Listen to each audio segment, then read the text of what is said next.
In June 1965 has appeared this in a satellite report in the area of Deception Islands, south of Argentina.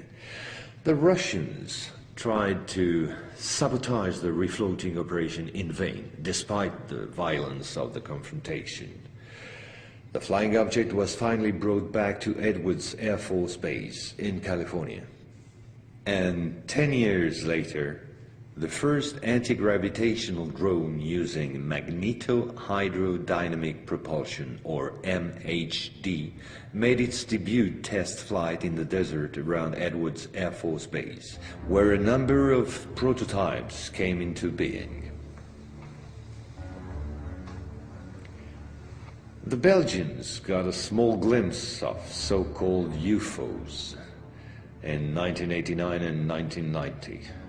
The incriminating model was a triangular-shaped Astra TR-3B or XR-7, capable of flying in total silence at more than Mach 10.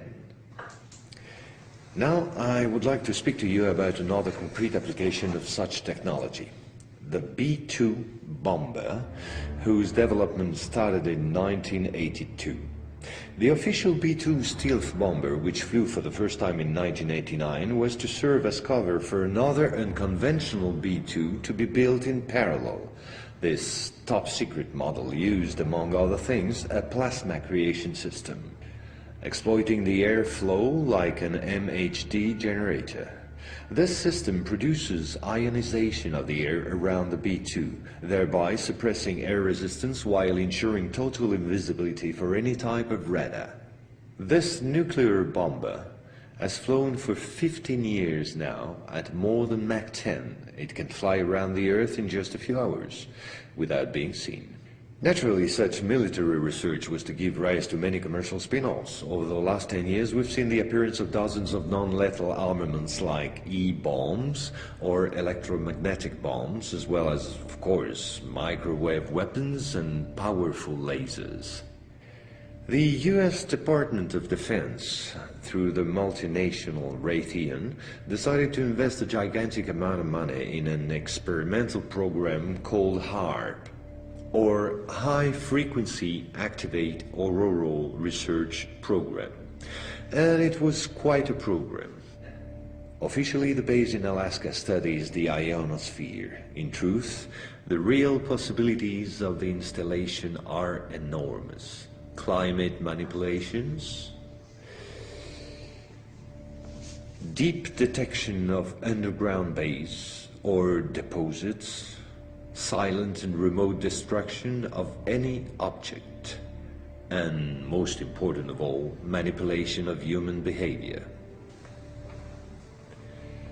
So in 1996, a Russian satellite discovered in Antarctica the almost intact wreck of an immense spacecraft, revealed by the melting of the glaciers.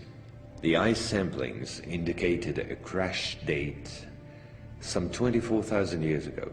At the same moment, a volcanic eruption on the Deception Islands, the same islands as before, forced the Russian to request help from the United States, given the urgency and importance of recovery of the vessel.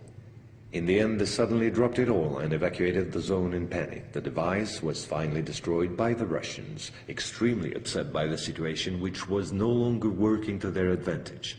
No country will have such opportunity again. And this foolish action, as bad losers on the part of the Russians, was only to reinforce the position of the Americans as regards extraterrestrials. If this account seemed somewhat long despite my efforts to simplify, it was absolutely necessary to get to the subject I mentioned previously. The plot known as the Orion Conspiracy. Our research group is convinced that UFOs constructed by the Americans or the Russians will be used to support an hoax attack on the Earth of extraterrestrial origin. The media taking care of the rest, of course. The reason? Once the threat of international terrorism has dissipated, the war economies of the major powers, with the United States at the head of the pack, will need a new enemy in order to still prosper. War on Earth will be replaced by space war against an enemy from beyond. So then, gentlemen, I thank you. A complete report will be handed to you at the exit. As for me, I'll see you again soon for a second update on a quite different subject. Gentlemen.